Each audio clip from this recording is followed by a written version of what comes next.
Quero cumprimentar primeiro as pessoas que nos assistem pela TV Cultura Mineira, aqui nessa câmera. Cumprimento vocês, saúdo vocês, espero que você esteja aqui um dia conosco, cumprimentando novamente cada um de vocês e, sobretudo, a estrela da noite, que é a minha amiga Dani, que vem partilhar conosco uma bagagem imensa de experiência sobre humanidade. Não tem livro melhor para ser lido que o ser humano.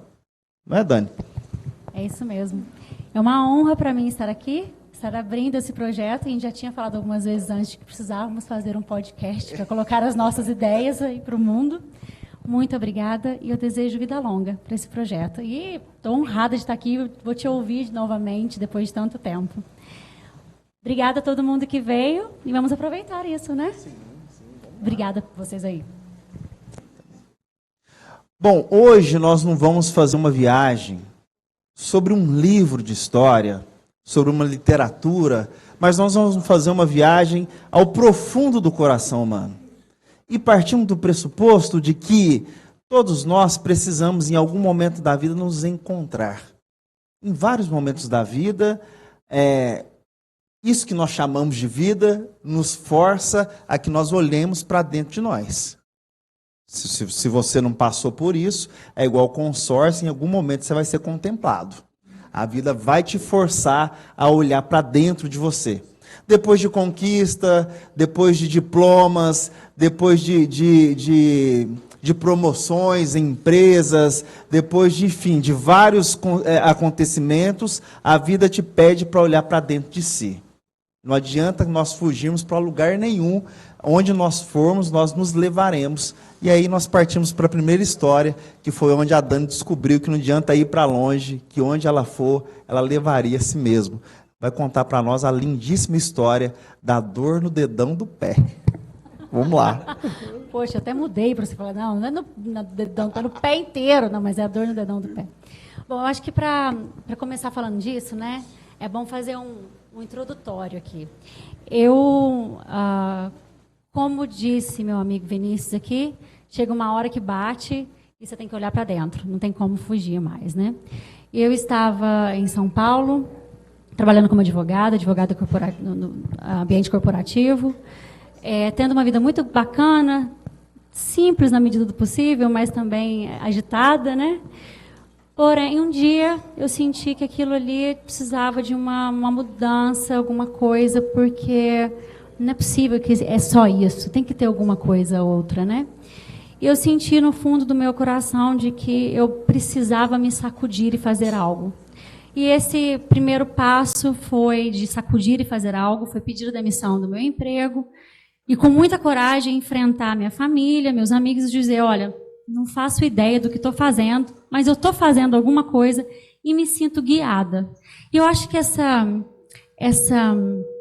esse guia era mesmo uma voz interna que me dizia, olha, tem algo aí dentro que você precisa descobrir. E eu comecei uma jornada. Eu viajei por 9 meses pelo Brasil de mochila, debaixo de chuva, de carona, com pouco dinheiro que eu tinha economizando ali. O porto seguro meu ele era um pouco incerto e eu procurava o porto seguro em mim mesma e eu não encontrava, exceto no Salmo 91, que eu falei, eu vou levar ele, que daí ele me protege. Deve ter alguma coisa ali que me protege. E fui nessa jornada. E fui me encontrar, depois dessa viagem de 9 meses, me encontrei de verdade, fui aprender de verdade em Uganda, no centro da África, onde eu vivi um amor que acho que as mães e os pais vivem, e eu fui aprender lá, mas agora com coletivo, com um monte de criança ali. E aí tudo era êxtase, acredito, sabe? Foi uma vontade tão grande que eu fui fazendo. Porém, quando eu volto de Uganda e eu me vejo, e agora? Eu não sei se eu me encontrei, não. Eu aprendi um monte de coisa, mas onde que isso se aplica na minha vida, né? Eu apliquei para um trabalho nos Médicos Sem Fronteiras, e hoje eu faço parte do campo de missionários, e fui aceita e me mandaram para Bangladesh, na Ásia. E aí começa, eu acredito, a minha verdadeira fase de transformação em autoconhecimento.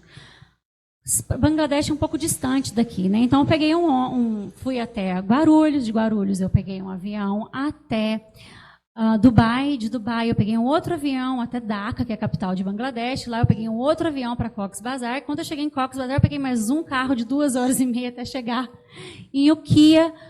Ukiah é uma cidade que fica bem perto da fronteira de Mianmar, lá onde abriga o maior campo de refugiados do mundo, e fica bem no meio do campo de arroz, de plantação de arroz. E ali, geralmente, as organizações não ficam ali, porque ali é isolado e é próximo do campo minado dessa separação de Mianmar e Bangladesh.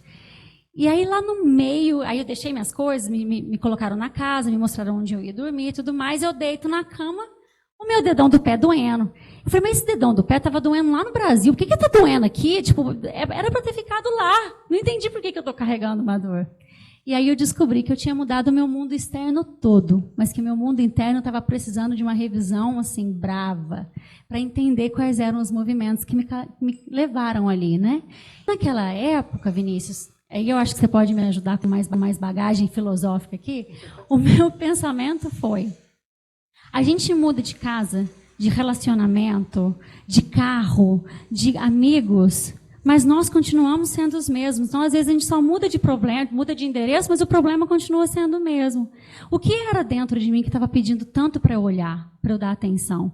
E ali eu comecei meu processo realmente de entender que eu precisava olhar para o mundo interno também. Interessante, só um adendo aí, que a Dani veio me procurar em Santa Rita, na época que eu exerci o sacerdócio aqui, na paróquia de Santa Rita, e ela veio atrás de mim, do Padre Vinícius. E como que ela me descobriu? Eu tinha ido para Dubai.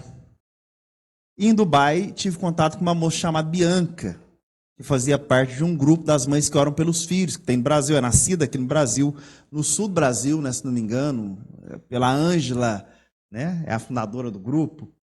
E a Dani, não sei porquê, acho que a Bianca tinha uma ONG lá na Uganda, né? E a Dani já tinha um contato com a Bianca. A Bianca falou, olha, em Santa Rita do Sapucaí tem um conhecido meu que é o Padre Vinícius. Foi assim que eu fiquei conhecendo ela, eu não conhecia ela. Ela foi atrás de mim, uma moça lá de Dubai que nos linkou, né? Foi, e o interessante é que eu estava, se não me engano, no Rio de Janeiro, ou eu estava nessa minha andança, e aí eu procurando uma ONG para poder voluntariar, porque a Uganda foi voluntário sozinha mesmo, né? E eu estava procurando uma ONG, aí eu conheci uma pessoa de Itacaré, que me indicou uma pessoa de Juiz de Fora, para indicar a Bianca. Liguei para a Bianca. Aí a Bianca, me conta um pouquinho de você. Eu falei, eu sou a Daniele, minha história é essa, tal, eu sou de Santa Rita do Sapucaí, eu lá longe. Já tinha um tempo que eu não estava vindo aqui. Aí ela falou assim, não acredito, mas a pessoa que ora pelo nosso grupo aqui é de Santa Rita do Sapucaí. Eu falei, mas quem? O Vinícius. Aí cheguei em casa da minha família, vocês conhecem o Vinícius? Todo mundo conhecia, adorava ele. Eu fui lá pedir bênção. Eu falei, me abençoa aqui que eu estou indo fazer uma loucura lá. Eu encorajei, falei, vai mesmo. Bom, Sêneca fala o seguinte, Dani, nós podemos mudar de céu, mas não de alma. O que ele quer dizer com isso? Que nós podemos ir para qualquer lugar, e qualquer lugar que você vá, você leva a si mesmo. Que o frenesi, que o mundo pós-moderno, é um termo que eu não sou muito adepto, mas enfim, o mundo pós-moderno vive num frenesi de conquistar coisas, sobretudo hoje no mundo onde as mídias sociais são um grande veículo de informação, desinformação e deformação também. As pessoas gostam de se mostrar, não é isso? Não vale só eu comer e saborear um vinho. É importante que eu registre que eu comi e saboreei o vinho. Senão isso não vale. Você conta para alguém, eu fui para Bangladesh, a pessoa fala, cadê a foto? Não adianta você falar. Você pode falar que foi para qualquer lugar. Se não tiver retrato, não adianta de nada. Viajei, conheci Dubai, mas cadê? Você tem algum registro? Está postado, a pessoa vai lá no seu perfil para saber se de fato aquilo existiu. Não é? As pessoas não fazem isso? Vai à academia, está pago por hoje. Deve para alguém que ninguém sabe quem é, um grande outro, que a gente precisa prestar satisfação, que a gente está malhando, que o nosso corpo está em dia, que a nova religião hoje é o culto do corpo. Enfim, não adianta que nós tentemos escapar de nós mesmos. Há sempre uma força que vai nos trazer de volta e nos fazer olhar para dentro de nós, nem que seja uma dor no dedo do pé, né? Que te faz olhar para dentro de si e, às vezes, olhando no outro, encontrar um sentido para refletir sobre si. Tem uma história muito interessante sua, que é o menino bebendo água na bica suja, que essa história te mexeu muito com você, né? Mexeu, e essa também é uma história da nossa amizade, né? Quando é uma cena que eu não me esqueço. Quando eu fui para Uganda, a pérola da África, né? Assim que eles se denominam, é um país bastante rural. Então, eu estava morando numa comunidade rural e a gente estava fazendo voluntário ali naquela região. Nesse momento era voluntário mesmo. E aí a nossa jornada era pegar tijolos feitos de barro, fazer o cimento e construir escola e pintar os portões da escola e tudo mais. Eu, obviamente, fiquei com a parte da pintura, né? Porque eu fui tentar carregar e não consegui. Veio um menino de 16 anos, catou o carrinho e fez uma beleza. Eu, coitado de mim. Então, fiquei na pintura.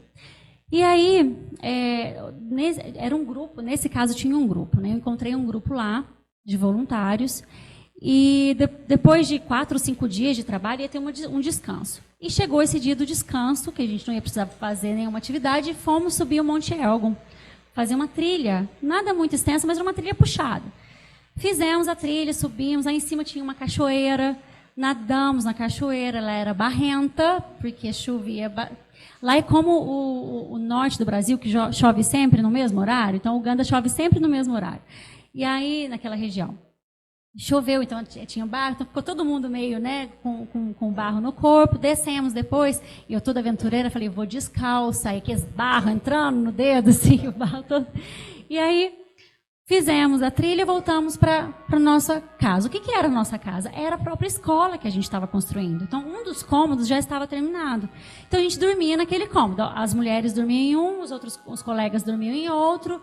O nosso banheiro era o banheiro deles, que era uma fossa no chão, né? E naquele dia foi todo mundo tomar banho junto. E a nossa água vem da onde? Dos tanques de reservatório da água da chuva. E eram 3 tanques.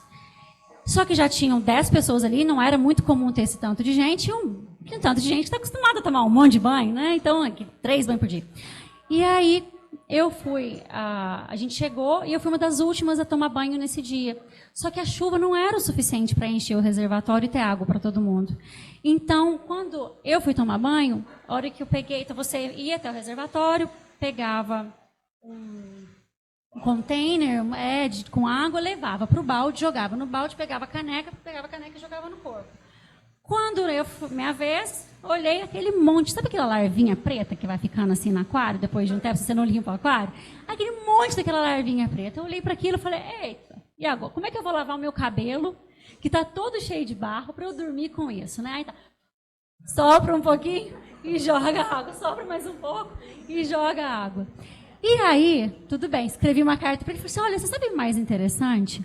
Que apesar disso tudo, eu estava em paz. Eu não tive um desespero. Parecia que eu estava no lugar certo, na hora certa, passando pela experiência que eu precisava viver para me reconectar comigo mesma. Porém, no dia seguinte, eu acordo e eu tomava conta de um menininho, o Muzunguinho, que eu chamo, é o Júnior. Ele tinha 2 anos, tomava conta dele. Aí, eu cheguei, ele estava sentado no chão, assim, grudado no tanque de água. Tinha um caninho que passava em volta e ele tomando a água que estava vazando dali. Não é a água que eu estava tomando banho com larva um dia antes. Aquela cena eu não consigo esquecer. É muito interessante isso, porque quando nós temos essa possibilidade, como a Dani teve, de ir para um outro lugar, um outro estilo de vida, uma outra concepção de realidade, nós percebemos algo acerca dos desejos, né? Como nós somos seres desejantes e desejamos quanto mais nós temos estímulo. Então, nós ocidentais somos programados para desejar, não é? Tem um livrinho que chama R$29,99, antigo, de um publicitário, de um grande publicitário que decidiu pedir contas da empresa e decidiu denunciar o modo que as empresas faziam publicidade. E ele fala, eu sei que eu vou ser mandado embora, mas eu vou dizer tudo. E ele começa a falar coisas, inclusive coisas que soam agressivas. Mas ele estava fazendo uma denúncia. Ele fala, mulheres, vocês são programadas para detectar qualquer ponto de gordurinha no corpo e se sentir as piores pessoas. Gente feliz não consome. É gente triste que consome, ele fala. Então nós trabalhamos para deixar vocês tristes quando passa aquela mulher bonita na propaganda de cigarro, com os cabelos. Antigamente podia ter essa propaganda, não tinha? Marlboro, os cabelos esvoaçantes, um carro conversível. Você falava, meu Deus, eu quero aquela vida, aquele homem. A Barbie tinha o Ken, né? As meninas eram programadas para desejar um homem daquele jeito e ter um corpo daquele jeito. E ele vai denunciando tudo isso, ora. Nós somos seres programados para desejar. Se nós comêssemos todos os dias macarrão ao molho sugo ou não sei o quê, nós falaríamos, meu Deus, eu não aguento mais comer macarrão. Se todos os dias, se bem que tem pessoas que degustam vinho todos os dias, não se enjoam, mas ela não quer beber a mesma marca, quer outra. Hoje é o italiano, amanhã é o francês. Tem vinho muito bom na Argentina, na Califórnia também tem vinhos bons nos Estados Unidos, né? Cada dia você vai mudando de coisa. Nós abrimos o guarda-roupa e falamos, parece que não tem nada para vestir. Isso, os cabides estão cheios, mas nós não queremos repetir a roupa. Nós olhamos e temos lá 10 pares de calçados, como se nós fôssemos um polvo, mas nós usamos só 2, afeiçoado só naquele. O homem, então, pega a roupa que está em cima, é a mesma. A sua esposa fala, você vai usar essa de novo? Você fala, tá aí, né? Tá aí por cima, já peguei, tá mais simples. Não é mais fácil, mas nós somos programados para desejar. Ora, o Muzunguinho só tinha aquele cano para beber água, ele não tinha outra opção. Ele só tinha aquela opção. As angústias da nossa vida, ou as angústias que nós carregamos, nascem dos nossos muitos desejos, da nossa incapacidade de lidar com o trivial, com o comum, de entender que a vida é isso mesmo, não tem nada de surpreendente. A vida se dá e é isso mesmo. Todos nós vamos tender a envelhecer, por exemplo. Não adianta você enfiar botox, você vai morrer com botox mesmo. Fica tudo os defuntos riscados, mas fica. Não interessa. Hoje nós tivemos, só para terminar a provocação, nós tivemos, antes de entrar aqui, eu li uma notícia daquele rapaz que fazia o influencer, que falava, pode conferir aí, é meio-dia. Não sei se todos conheceram esse, é um personagem que estava sempre na internet. Toda sexta ele punha esse vídeo, batia a cerveja na tela da câmera assim, meio-dia, pode conferir no relógio. Ele morreu hoje, 50 anos, infarto fulminante, lá na região de Belo Horizonte. Numa sexta, que era o dia que ele mais gostava. Morreu hoje. A vida passa, né? Todo mundo. Cessa o desejo, cessa a procura, cessa a busca. Os monges antigos, sem querer entrar no âmbito da religião, só como uma abordagem filosófica, Dani, os monges antigos tinham o costume de deixar nas celas caveiras, crânios, ou de dizer a si mesmo todos os dias quando acordavam, eu vou morrer hoje. A morte estava diante dos olhos, sempre. Porque se ele fosse morrer hoje, ele dava tudo o que ele tinha no trabalho, na convivência fraterna, porque hoje vai acabar. Imagina você, se você fosse morrer hoje, o que é uma possibilidade, mas imagina se você soubesse que você morreria hoje. Quantas coisas nós deixaríamos de lado, não é? E quantas coisas e quantas pessoas nós queríamos que estivesse povoando as nossas mesas. É uma ideia de que tudo passa, e se tudo vai passar, o que de fato faz sentido? E, nesse sentido, é algo muito interessante, porque se me perguntarem qual foi a maior lição de todas que eu tive nesses últimos 5 anos de trabalho, assim, é realmente entender a simplicidade da felicidade e aceitá-la. E aprender a ser feliz, aprender a receber a felicidade, não é tão simples que vem. Eu acho que esse seria o grande sentido, aprender sempre a se relacionar com a felicidade.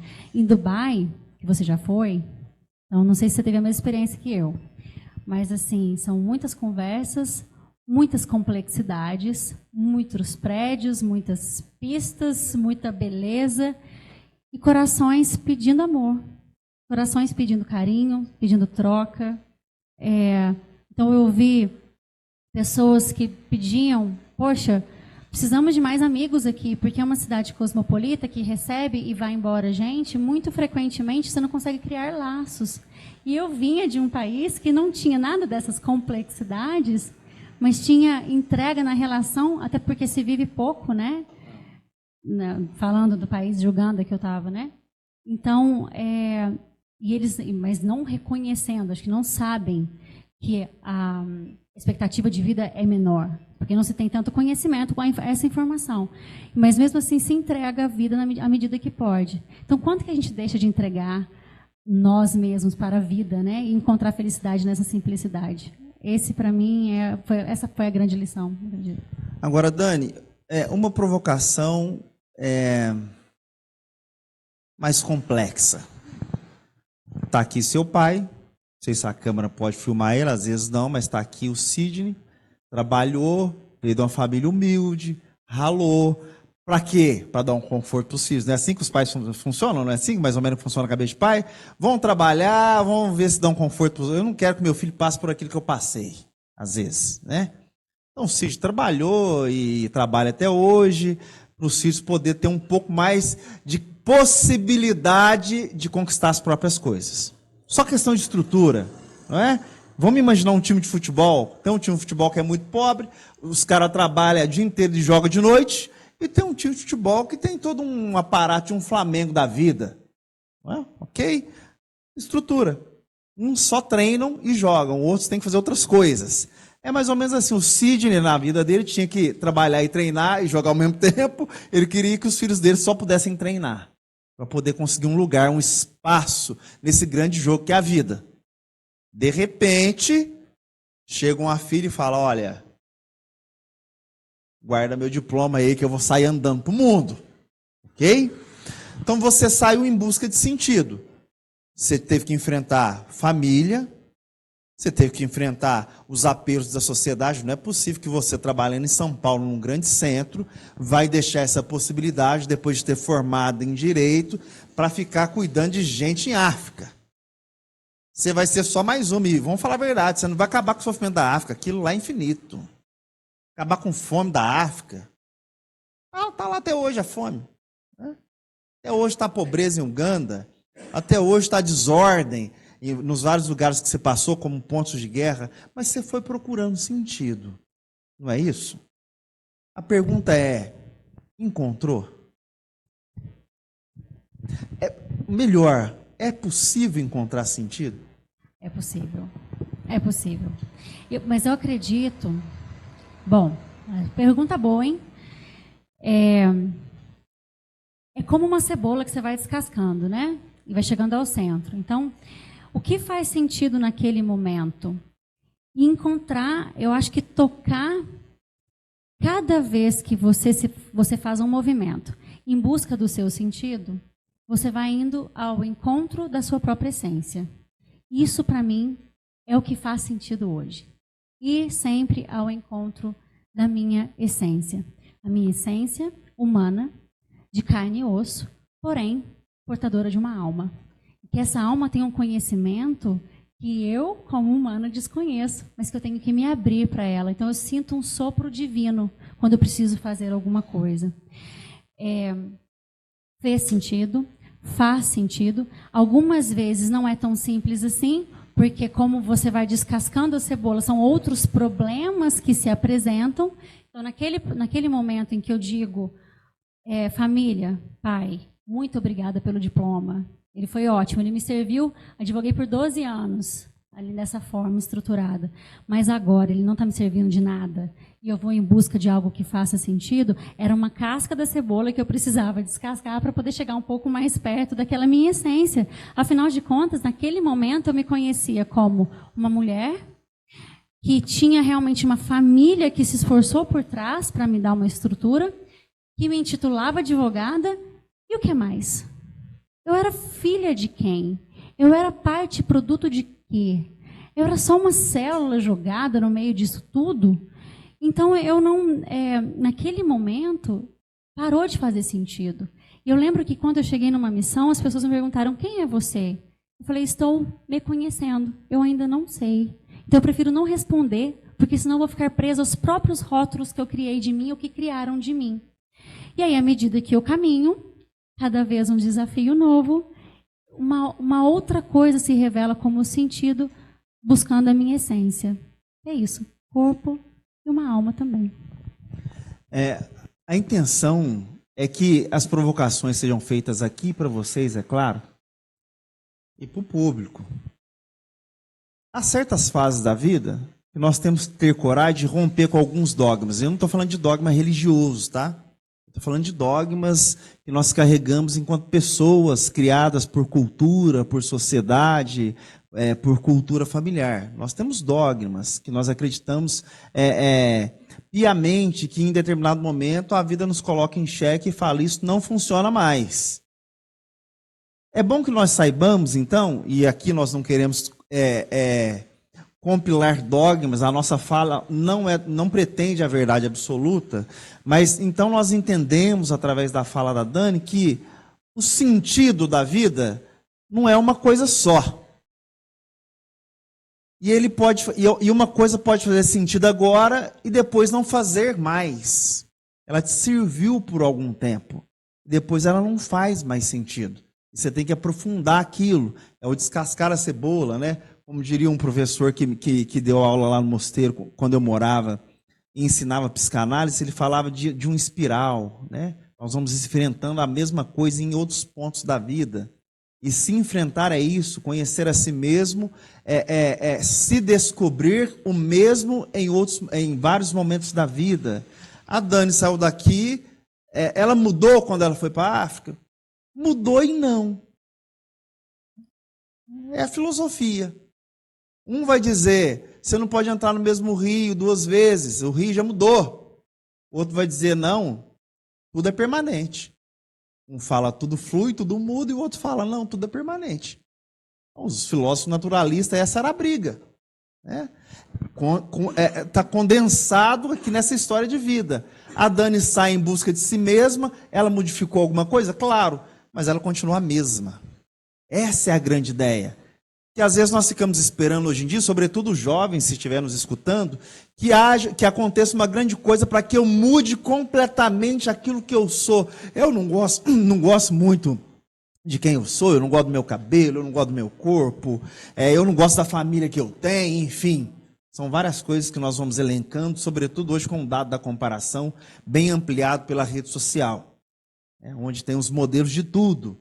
Então nós ficamos esperando um grande evento para que nós nos sintamos verdadeiramente felizes. Quando eu tiver a minha casa, vai dizer quem formou na faculdade. Quando eu tiver um bom emprego, né? Quando eu conseguir a namorada dos sonhos ou o namorado. Eu tinha uma amiga que tinha uma lista de como que deveria ser o homem que fosse namorar com ela, tadinha, está até hoje solteira, porque esse cara não existe, né? Esse cara é o Roberto Carlos, esse cara sou eu, mas tá difícil de achar, né?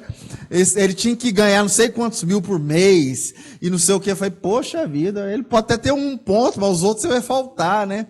Então nós temos lista de pessoas ideais, eu quero, planeja tudo, né? Quando eu quero sair da escola, entrar na faculdade, depois eu saio da faculdade, eu arrumo um bom emprego, depois eu vou namorar e vou depois de 3 anos que eu viajei pela Europa e conheci também a Disney e a Bahia, porque não pode deixar de conhecer a Bahia, né? Que é quase um outro país. Eu vou engravidar, enfim, tudo planejadinho, tudo certinho. Gente, nós já estamos aqui há mais de 40 anos. Funciona? Não funciona. A vida não está nem aí para os nossos planejamentos. Porque a vida se dá num caráter incontrolável. Mas sofre quem resiste a esse movimento incontrolável da vida. A tentativa de controlar isso nos faz sofrer. É daí que nascem as nossas neuroses.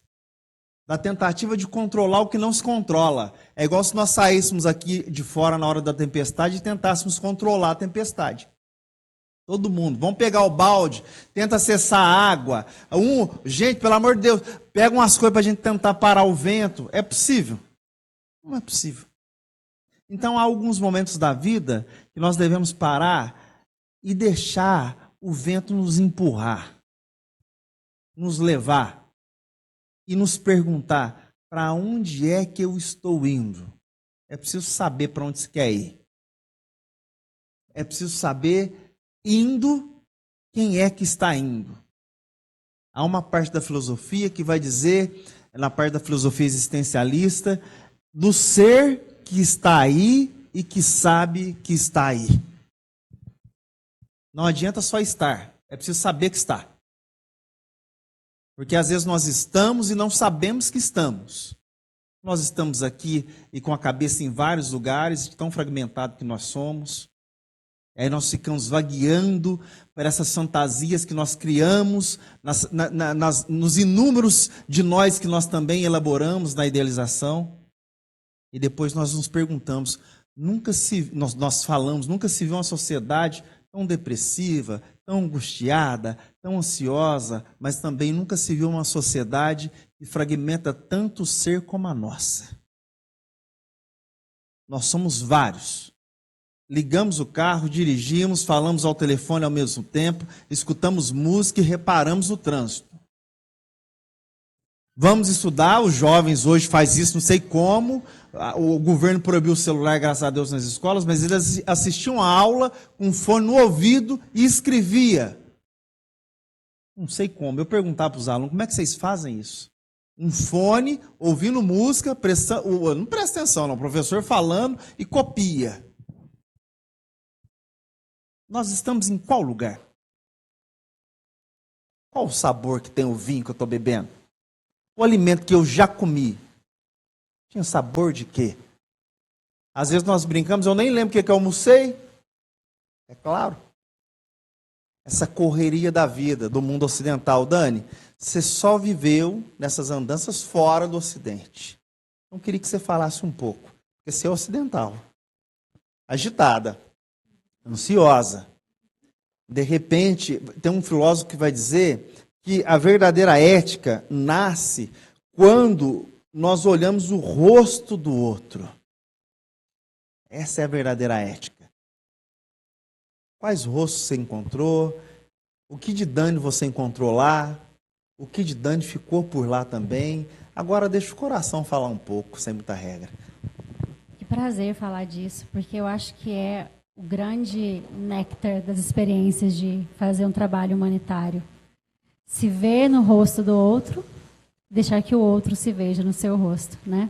Então, você imagina que eu falo uma terceira língua. Não falo a minha, não, né, de nascimento, ele não fala dele de nascimento. Falamos uma terceira. E já passa por aí, então, uma questão de aprender a comunicar com os olhos, com o sorriso, com a gentileza. E eu, sim, uma mulher do Ocidente, com todas as características, uma advogada, então um pouco agitada, um pouco com sede de fazer algo, de entregar alguma coisa, e tendo que me segurar ou me reaprender tudo para entregar o que o outro precisa. Para mim, em qualquer lugar, seja aqui, seja fora, servir é ouvir, é ver o outro, né? Eu não posso chegar lá e com esse acelero que tenho, me conheces, sabe? Com esse acelero, entregar tudo que eu quero entregar. Porque eu vou entregar tudo menos o que a pessoa gostaria ou precisava que fosse entregue. Essa face do outro, para mim, ainda tem um pouco de curiosidade, porque dos 6 países que eu trabalhei, 4 foram questões religiosas. Então, são refugiados ou até mesmo independentes, um novo país, como o Sudão do Sul, que foram fugitivos de uma caça religiosa. E eu sempre tive muita curiosidade para entender o que é para o outro esse contato aí eu vou usar o religare do latim, que dizem que é conexão com Deus, né? Porque existe um conflito se religare vem dessa etimologia mesmo. Essa etimologia mesmo. Mas essa conexão com Deus, o que é para eles? É um dogma? É um sentimento? É uma filosofia de vida? Então, ele sempre nessa minha curiosidade, eu sempre recebi muita abertura para falar sobre isso. Fossem com os muçulmanos, com a cultura e com a religião islã, fossem com judeus, fossem com budistas e com cristãos. Então, enxergar essa outra face do outro, a partir do que importa para ele, e aí, fazendo o meu trabalho pessoal de entender o que funciona e o que encaixa para mim, naquele sentido, me aproximou demais das pessoas, e eu pude me ver com os olhos mais carinhosos, com mais de alto amor, porque eu fui aprendendo a amar, e fui aprendendo a me amar à medida que eu recebi isso de volta. Eu precisei fazer esse caminho no estrangeiro, porque eu não sei, não que eu não estivesse aqui, mas eu precisei cruzar isso lá. E fui muito acolhida, e isso realmente me transformou. E me deixou mais perto daquela essência que eu te disse, que para mim é a essência do amor, de que eu gosto quando João diz, Deus é amor, né? Que é essa célula que multiplica e expande o tempo todo e tudo. E você observa isso. E aí, para citar nosso querido Paulo Coelho, que assim, eu brinco que ele é um autor polêmico no Brasil, mas ele é adoradíssimo fora do Brasil. E eu gosto muito da forma de como ele escreve. E tem um livro dele que se chama Zahir, que eu descobri por intermédio de um alemão no Afeganistão. E o livro conta a história de uma jornalista que é correspondente de guerra. E o marido pergunta para ela, mas por que você me deixa aqui para ir para a guerra e se arriscar? Mas você vai morrer e eu vou ficar sozinho, isso é egoísmo da sua parte. Ou dele, né? Mas aí ela responde, são nas cenas de guerra em que eu também presencio as maiores demonstrações de amor. E isso foi o que eu vivi fazendo um trabalho missionário. Então é essa face do outro. Acredito que você aprendeu aí um grande desafio da vida humana, que é ouvir. Hoje nós vamos falar um pouco lá na frente sobre ouvir. Porque ouvir implica em despojar-se daquilo que eu sei para escutar uma outra realidade. Há um fato que aconteceu com você, que você me narrou, que foi quando você, em certo lugar, teve que tomar uma decisão que o chefe não estava, de esvaziar o ambiente, devido a ameaças, eu acho, de guerra, né? Ou de deixar as pessoas ali. Ali foi um ato de escuta. Conta um pouco para nós a respeito dessa história. Eu peço desculpa para quem já escutou essa história, que ela é incrível, mas eu vou ter que contar de novo. Então, bom, vamos lá, vou contar são os fatos, né? Conforme eu me recordo. Eu estava em Bangladesh, eu trabalhava como gerente de recursos humanos do projeto.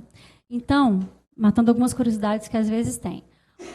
Na instituição que eu estava trabalhando, a Organização Médicos Sem Fronteiras, nós temos projetos que atendem emergências, como Gaza, por exemplo, e temos projetos regulares que se permanecem por tempo, que a ideia é atender as necessidades, eles ficam autônomos e a gente pode ir embora. Então, a gente dá capacitação, a MSF dá capacitação, treinamento e atendimento à saúde.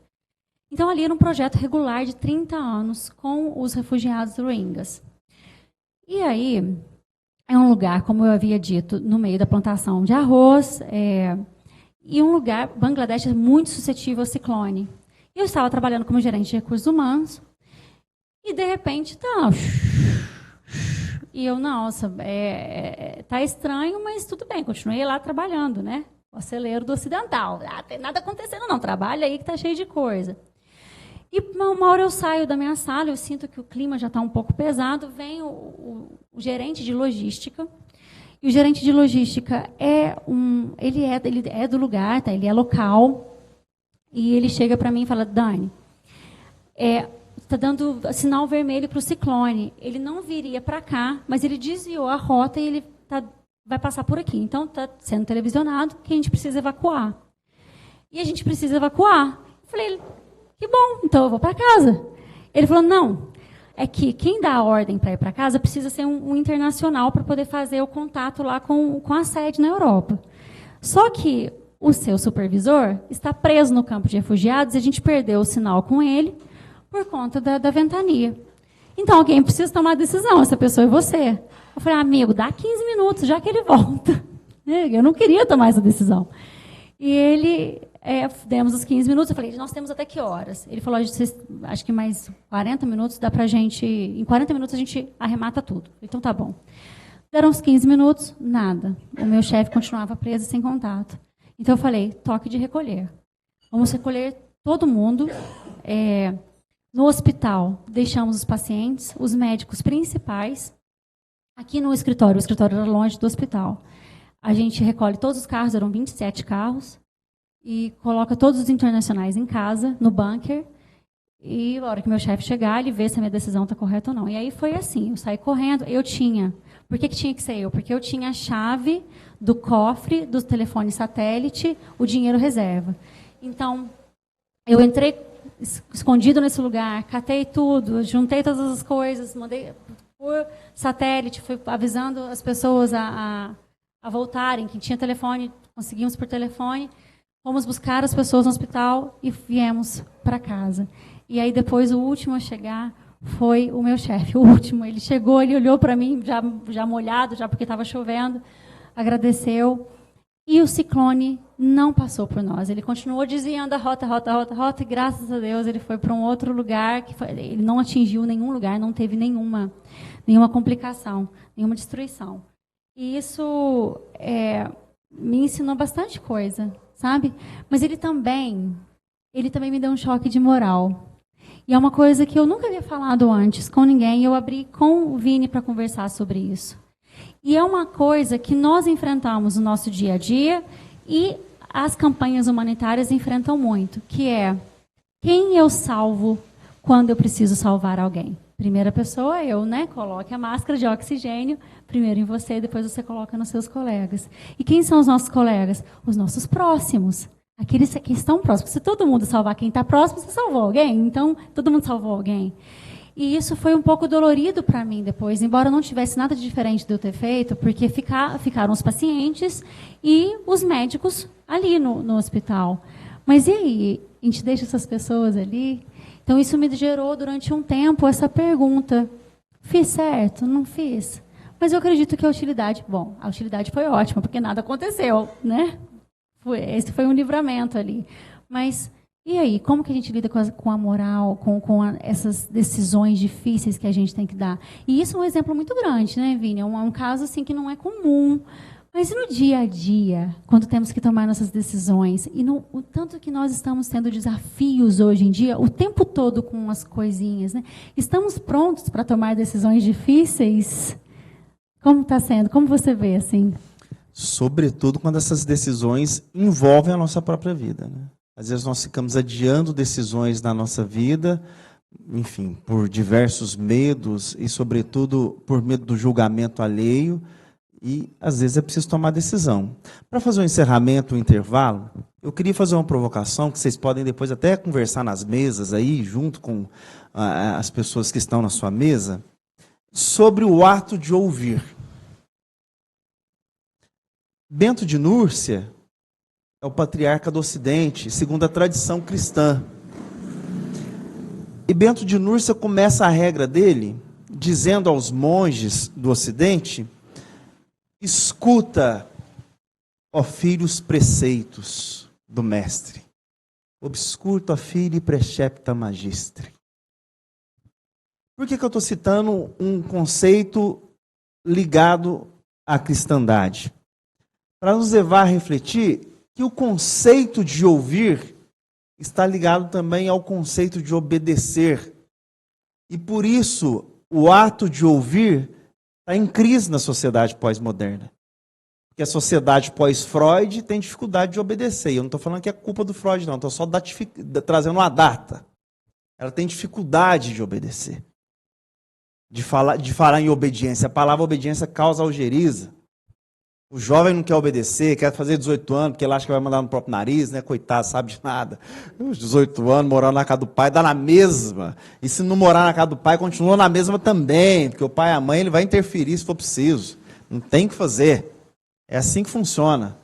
Não tem essa ideia de liberdade que foi criada, que quando fizer a maioridade. Mas nós temos dificuldade em obedecer. Quando tinha casamento, as noivas falavam: eu não quero aquela leitura que fala que tem que obedecer o marido, não.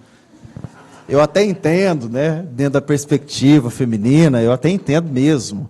E a leitura é uma leitura antiga, tem que guardar as proporções, né? Mas nós temos dificuldade de obedecer. Nós não queremos obedecer o patrão na empresa. Dizia para mim um professor de matemática, os alunos têm dificuldade de obedecer hoje em dia as regras básicas de matemática. Agora me fala, como é que você faz matemática sem obedecer as regras? Ele fala para o professor, não, eu tentei fazer de um outro jeito. É um gênio. Einstein senta lá no céu, onde ele estiver, e fala, meu Deus, é um gênio. Meu Deus do céu, não quer seguir a regra. Porque matemática é isso, né? Faz isso, isso e isso, o resultado é esse. Não tem discussão, não é filosofia. Apesar de ser também filosofia. Mas tem dificuldade de obedecer. Tem dificuldade de ouvir quando o professor fala, ó, na regrinha de 3 é isso, isso e aquilo. No português, quando você for conjugar o verbo, você tem que respeitar essa regrinha. Lá na aula de inglês, fala, você não pode conjugar o tempo com ele, né? Não, ele quer descobrir uma nova forma. Afinal de contas, nós estamos na sociedade que todos os dias tem uma nova forma de ganhar dinheiro na internet. O luva de pedreiro ganha dinheiro chutando bola.